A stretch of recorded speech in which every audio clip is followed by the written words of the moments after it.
He's a great guy. He's tall, dark, and handsome. Steve Ballow. Come on, give you guys a go.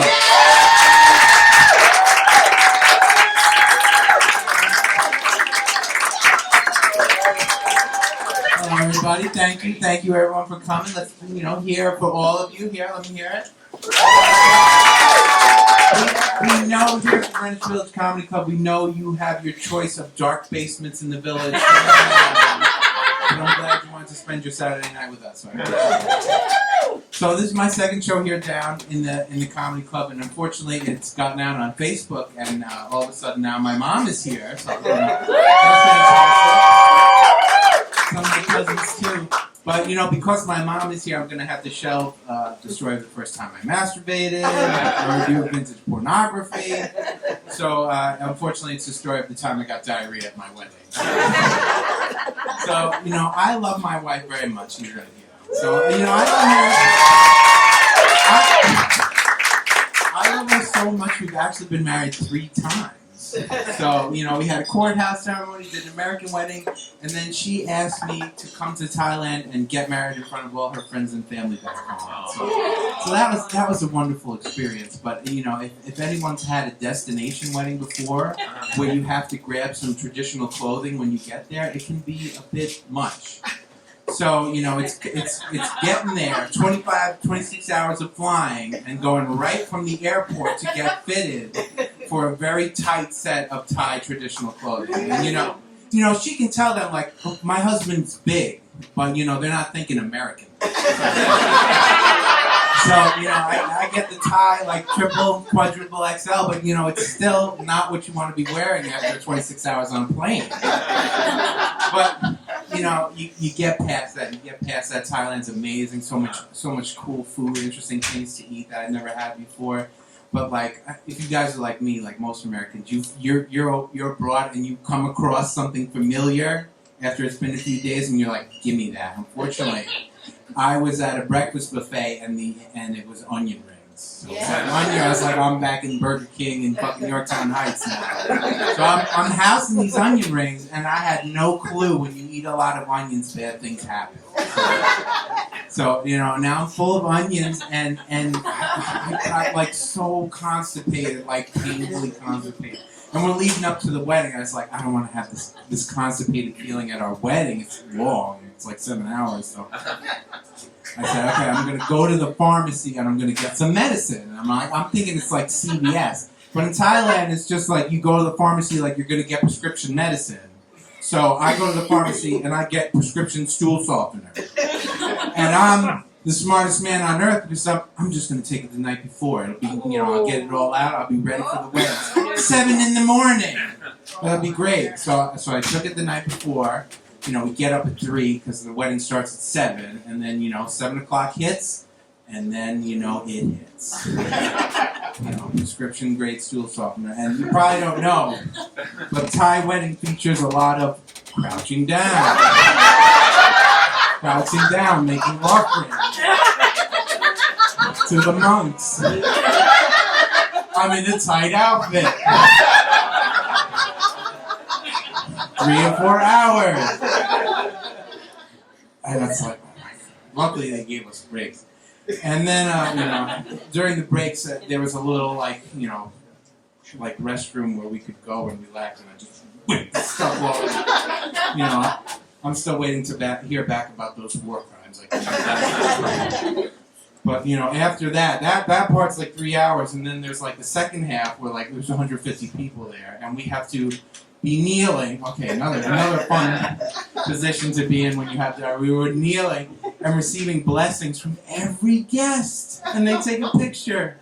And it was at that moment how much I knew I loved my wife, because in every picture I'm smiling because she did not fly me 6,000 miles around the world to be like in every wedding picture. Even 5 hours into it. So we're there, and it was at that moment I had a revelation. And it made me think, like, you know, deep down in my soul, I have a Broadway theatrical performance. Like, can you imagine? And you seem like, you know, we're in New York City. Probably people have seen some Broadway plays here. Have you ever thought you've been watching a Broadway play and thought someone was just, you know, giving the performance of their life, and they had splattering diarrhea? You will now that I said that. But that was my moment.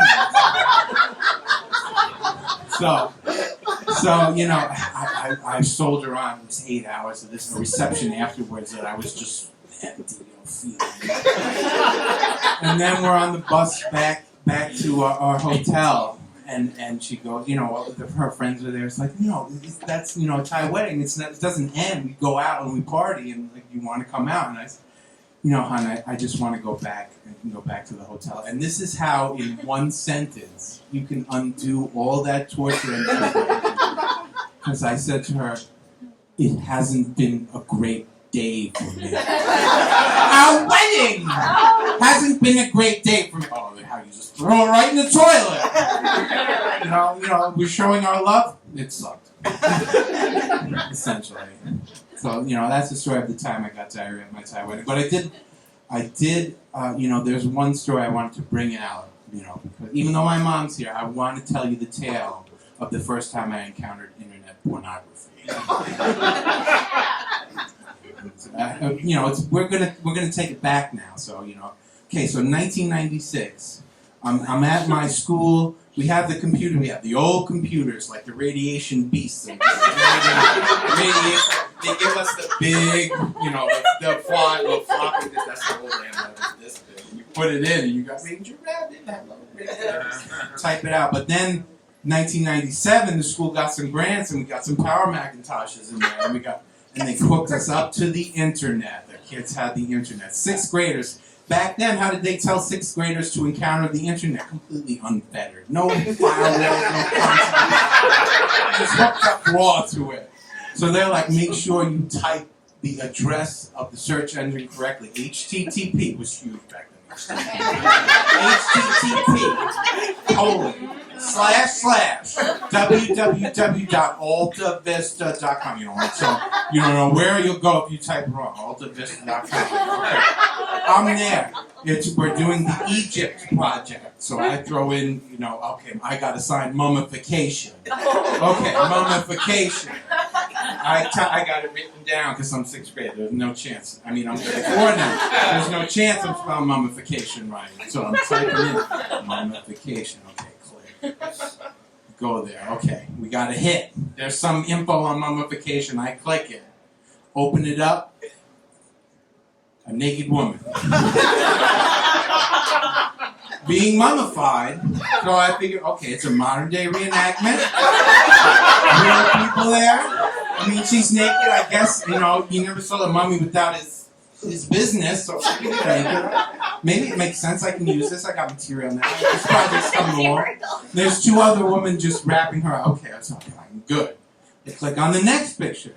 Now the other 2 women are naked. I said, that must be the thing. Back in the day, they were just all naked. How did we not know? I mean, they didn't have cameras. They did the cuneiform. Maybe that's what they thought naked was. So, okay, they're all naked. Okay, I still got stuff I can use. And then I click on the next one, just a woman pissing on the floor. That's what, you know, even 11 years old, I had the trigger in my mind, like, okay, this might not be the right thing, but I spelled everything correctly, and that's the direction I was given, so that's what it's going to be. So I put together a report with this info, and my mom got called to the school. So, okay. And that's how it is. Like, you know, he said before, I don't know what he said before. My name is Steve Ballow. Or I'm Stephen Ballow, depending on my mood. Because that's like, I feel like I can be the arbiter of Stephen. I can be the one who decides who's Stephen, who's Steve I can be.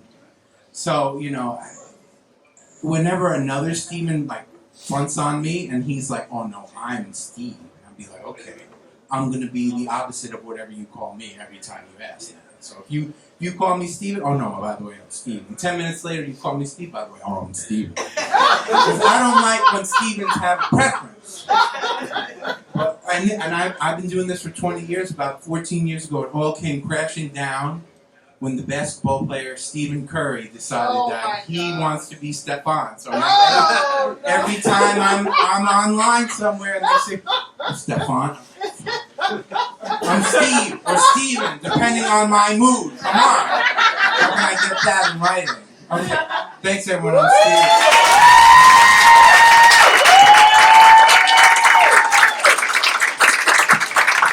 Oh, come on, give it to Steve a little bit. Good job.